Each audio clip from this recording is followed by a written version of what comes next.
আসসালামু আলাইকুম। আশা করি সবাই ভালো আছেন। কোয়াব দিয়ে যেমন নানা রকম রেসিপি বানানো যায়, ঠিক তেমনি কোয়াবের মশলা দিয়েও নানা রকম রেসিপি বানানো যায়। হ্যাঁ, আজকের পর্বে আমি কোয়াবের মশলা দিয়েই একটি রেসিপি আপনাদের সাথে শেয়ার করব। আশা করি আমার এই রেসিপিটি আপনাদের কাছে ভালো লেগে থাকবে। আজকে আমি আপনাদের সাথে শেয়ার করব কোয়াবের মশলা দিয়ে ভুনা খিচুড়ি রেসিপি। আশা করি আপনাদের কাছে ভালো লেগে থাকবে। তো চলুন দেখে নিই কীভাবে তৈরি করতে হবে এই ভুনা খিচুড়ি রেসিপিটি। যারা কোয়াবের রেসিপিটি দেখেননি তাদের জন্য ডেসক্রিপশন বক্সে লিংক দেওয়া থাকবে, চাইলে আপনারা দেখে নিতে পারেন। কোয়াবের মাংসগুলো তুলে নিয়ে আমি মশলার মধ্যে অল্প পানি দিয়ে আমি রেখেছিলাম যাতে মশলাটা পুড়ে না যায়। এবার আমি এই মশলার ভেতর দিয়ে দিচ্ছি 1 কাপ আলু কিউব করে কাটা, আপনারা দেখতেই পাচ্ছেন স্ক্রিনে। আমি সবজি হিসেবে আলু আর গাজরই দিব।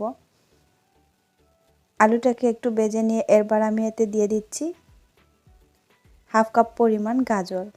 আপনারা যে কোনো সবজি দিতে পারেন, আমি আলু আর গাজরই দিয়েছি।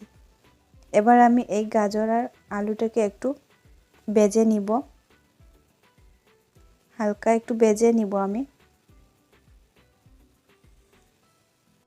কিছুক্ষণ ভাজার পর এভাবে যখন তেল উপরে চলে আসবে তখন আমি এতে দিয়ে দিব 1.5 কাপ পরিমাণ চাল।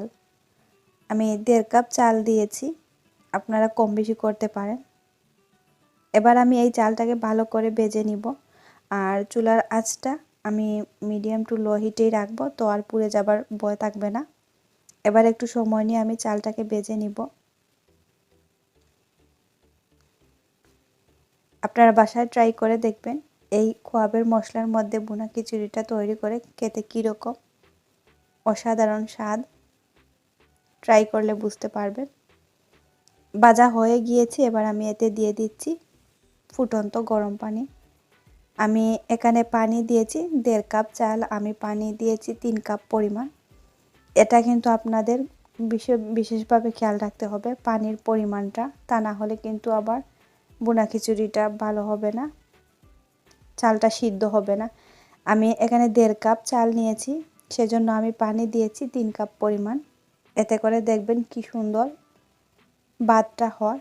এবার আমি ভালো করে নেড়ে চেড়ে দিব, নেড়ে আমি ঢাকনা দিয়ে ঢেকে দিব। ঢাকনা সরিয়ে আমি দেখাচ্ছি আপনাদের, দেখুন ফুটে উঠেছে। এবার আমি এতে দিয়ে দিলাম স্বাদ মতো লবণ, কারণ লবণটা একটু কম হয়েছে। আবার আরেকটু নেড়ে দিব আমি। নেড়ে দিয়ে আমি এবার আবার ঢাকনা দিয়ে ঢেকে দিব। ঢাকনাটা সরিয়ে আমি আপনাদের দেখাচ্ছি, দেখুন পানি অনেকটা টেনে গিয়েছে, চাল টেনে নিয়েছে।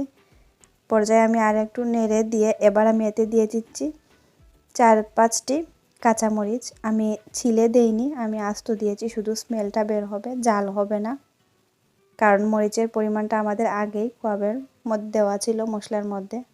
এবার আমি এতে দিয়ে দিলাম 1 চা চামচ ঘি। চাইলে এটা আপনারা স্কিপও করতে পারেন, তবে দিলে ভালো হয়, স্মেলটা কিন্তু অসাধারণ আসে আর খেতেও খুব ভালো লাগে। এবার আমি হালকা করে নেড়ে দিব আস্তে আস্তে, কারণ হলো গিয়ে বেশি নাড়াচাড়া করা যাবে না, তাহলে কিন্তু ভাতটা কেটে যাবে। তাই আস্তে আস্তে এভাবে নেড়ে দিব, আর চুলার আঁচটা কমানোই আছে। নেড়ে দিয়ে আবার আমি ঢাকনা দিয়ে ঢেকে দিব। বাস দেখুন, আমি ঢাকনা সরিয়ে কিন্তু আপনাদের এটা দেখাচ্ছি, পানিটা টেনেও গিয়েছে আর ভাতটা কি সুন্দর হয়েছে। ভাতটা আমার সিদ্ধ হয়ে গিয়েছে।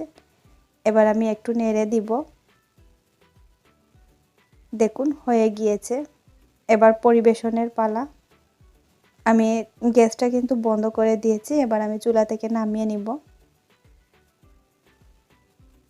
বাস তৈরি হয়ে গেল কোয়াবের মশলা দিয়ে মজাদার ভুনা খিচুড়ি। আপনাদের অবশ্যই ভালো লেগে থাকবে আমার এই ভিডিওটি। যদি ভালো লেগে থাকে তাহলে অবশ্যই লাইক দিবেন। আল্লাহ হাফেজ।